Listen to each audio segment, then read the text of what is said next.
Boker Tov à tous, on continue avec la bracha de Birkat Hashanim où on bénit les années. Barech Aleinu, béninu Akadosh Baruch Hu, et Hashana Azot, cette année. Cette bénédiction, elle est pour la parnassa, pour la subsistance. Et on nous dit que la parnassa d'une personne, elle est décidée entre Rosh Hashanah et Yom Kippour. Et Shlomo Amelech, il nous dit Lo lechachamim lechem. Ça veut dire que la subsistance ne dépend pas de l'intelligence d'une personne. Ça veut dire que c'est pas parce que quelqu'un est intelligent que forcément il aura une bonne parnassa. Et c'est pas forcément que parce que quelqu'un est bête qu'il aura pas de parnassa non plus, parce qu'on voit qu'il y a des gens qui n'ont pas l'air très intelligents et pourtant ils ont beaucoup d'argent. Et on se pose la question, alors si la parnassa elle est décidée entre Rosh Hashanah et Yom Kippour, alors à quoi ça sert que dans la Hamida qu'on fait 3 fois par jour, on prie pour cette chose-là si elle est décidée qu'entre Rosh Hashanah et Kippour?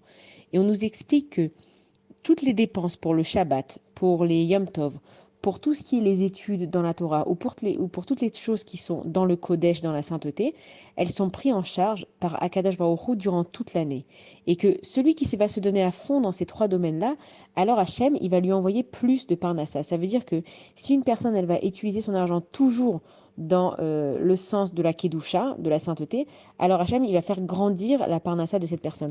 Et on peut se demander comment est-ce qu'on fait ça, à part le Yom Tov, le Shabbat et dans les écoles, c'est que peu importe ce que tu fais, tout dépend de la pensée que tu vas mettre avec. Quand tu vas faire tes courses pour Shabbat, si tu te dis, je vais acheter ça pour me faire un kiff pour Shabbat, alors à ce moment-là, ton action, tu l'as rendue sainte. Si tu dois dépenser dans une voiture, par exemple, tu vas dire, cette voiture-là, je vais faire cette dépense-là parce que je vais amener mes enfants tous les jours étudier la Torah. Et en fait, tout dépend de comment tu vas accompagner ton action. Si tu accompagnes ton action par des pensées qui sont saintes, donc ton action, elle devient sainte, et à ce moment-là, c'est pris en charge par Akadosh Baruch Hu. Et pour répondre à la question comment ça se fait que alors des gens bêtes, par exemple, ils auraient de l'argent, c'est que Akadosh Baruch Hu, lui, il connaît la mission de chacun. Cette personne, elle doit faire telle et telle chose avec tel et tel argent. Et c'est pour ça que finalement, ça sert à rien d'être jaloux l'un de l'autre. Des fois, on se dit, ouais, moi, si j'avais cette voiture, et moi, si j'avais sa maison.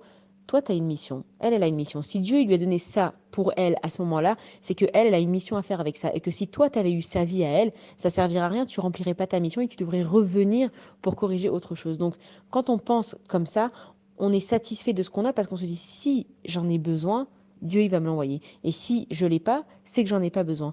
Et qu'on prie pour ça tous les jours, que Akadosh Baruch Hu il nous envoie la parnassa, que Hachem il nous mette les bonnes pensées dans notre tête, de savoir accompagner nos actions pour les rendre saints pour rendre nos actions saintes, pardon.